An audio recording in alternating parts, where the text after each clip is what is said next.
আজ হবে zero অয়েলে chicken রান্না। আমি তো জিরো অয়েলে সবসময়ই করছি, তবে তোমাদের সঙ্গে কখনোই আমি শেয়ার করিনি।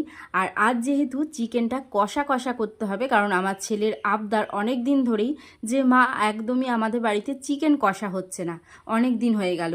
তো সেই কারণে আমি আজকে টক দইটা অ্যাড করছি। তো প্রথমেই বলি, আমার এই কালি কড়াইটা প্লিজ তোমরা একটু অ্যাভয়েড করো, কারণ আমার কিন্তু অনেক কড়াই রয়েছে, তবে আমার এই কড়াইটা বেস্ট আমার কাছে লাগে। পুড়লেও আমার কোনো কিছু যায় আসে না, কারণ মাজতে ভীষণই কষ্ট কম হয় আমার।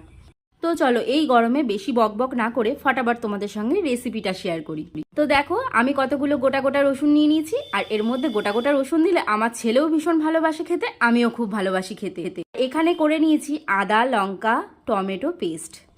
আর কড়াইতে রয়েছে 500 চিকেন। তো তার মধ্যে আমি জিরের গুঁড়ো, হলুদ গুঁড়ো, নুন আর গোলমরিচের গুঁড়ো, আর তার সাথে পেঁয়াজ কুচি, আর অবশ্যই টক দই দিয়েছি আজকে, যেহেতু কষা কষা করব আগেই বললাম। তো এবার আমি সমস্ত কিছু দিয়ে ভালো করে কিন্তু মাখিয়ে নিলাম। নিয়ে দেখো, আমি কিন্তু কড়াই বসিয়ে দিয়েছি গ্যাসে, আর কোনো রকম কিন্তু আমি তেল অ্যাড করিনি। তো এইবারে আমি কিন্তু গ্যাসটা জ্বালিয়ে দিচ্ছি। এবারে কিন্তু আর কিছুই না, জাস্ট মাংসটাকে ভালো করে কষাতে হবে। আর চিকেন দেখবে এরকমভাবে মশলা মাখিয়ে দিলে পরেও ওর ভেতর থেকে গপ গপ করে জল বেরোতে থাকে। তো জল বেরিয়ে কড়াই একদম ভর্তি হয়ে গেছিলো, একটু পরেই তোমরা দেখতে পাবে সেটা। এইভাবে কষাতে কষাতে যখন একদম এর গা থেকে তেল বেরিয়ে আসবে, সেই সময় কিন্তু তোমরা চাইলে জলও দিতে পারো। আর আমি একটুখানি অল্প করে জল দেবো আজকে, কারণ সামান্য একটু ঝোল না থাকলেও আবার খাওয়া যাবে না, সেই কারণে। আর একটা কথা বলি বন্ধুরা, আমি কিন্তু দইটা কিন্তু অ্যাড করি না, কারণ আজকে আমার এই মানে শরীরটা খারাপ হওয়ার পরে ফার্স্ট আজকে দই দিয়ে আমি যখন খেয়েছি মাংস, তো পরে যেহেতু ভিডিওটা করছি তোমাদের সঙ্গে শেয়ার, আমার কিন্তু সমস্যা হয়েছিল, খুব গ্যাস অম্বল হয়েছিল।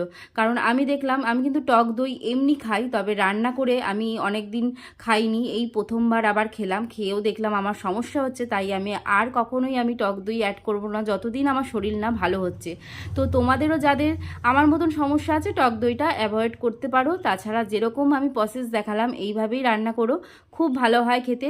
আর সেটাতে কিন্তু তোমরা ঝোল করবে অবশ্যই, কষা কষা করলে একটু টক দই অ্যাড করলে কি হয়, এই যে এরকম তেলটা দেখা যাবে, আর তার সাথে গ্রেভি ভাবটা ভালো আসবে।